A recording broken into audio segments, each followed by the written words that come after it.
નમસ્કાર, હું છું પ્રિયા અને તમે જોઈ રહ્યા છો જનતા કી જાણકારી ન્યૂઝ। નજર કરીએ આજના સમાચાર ઉપર। ભાબર નગરપાલિકાની ઘોર બેદરકારીના કારણે ભૂગર્ભ ગટરનું ગંદુ પાણી જાહેર રસ્તાઓ પર વહેતું હોવાથી લોકો ત્રાહિમામ પોકારી ગયા છે। બનાસકાંઠા જિલ્લાના ભાવર નગરપાલિકા દ્વારા વોર્ડ નંબર 3 છે તે નગરપાલિકાના પ્રમુખના જ વોર્ડમાં આવે છે। જુઓ, વિકાસ ગાંડો થયો છે। અગાઉ નગરપાલિકા દ્વારા ભૂગર્ભ ગટર લાઇન નાખવામાં આવેલ તે છેલ્લા કેટલાય સમયથી જાહેર રસ્તાઓ પર નદીઓની જેમ વહેતું જાય છે અને મચ્છરોનો ઉપદ્રવ વધી ગયો છે અને રોગચાળો ફેલાવાની ભીતિ સેવાઈ રહી છે। થરા રોડ ચોકડી પાસેથી જૂના બસ સ્ટેન્ડ સુધી રોડ રસ્તા ખાડારાજને કારણે વાહન ચાલકો તેમજ અવરજવર કરતા આજુબાજુના ગામડાઓમાંથી આવતા જતા વિદ્યાર્થીઓ માટે માથાના દુખાવા સમાન બની ગયો છે।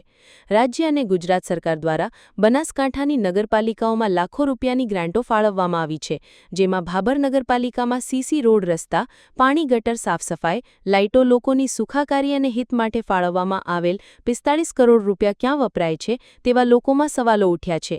એની તંત્ર દ્વારા તાત્કાલિક ધોરણે કાયદેસરની તપાસ કરવામાં આવે તો દૂધનું દૂધ અને પાણીનું પાણી થઈ જાય। ભાબર જૂના વોર્ડ નંબર 3 તો છેલ્લા કેટલાય સમયથી કેમ વિકાસથી વંચિત રાખવામાં આવ્યો છે?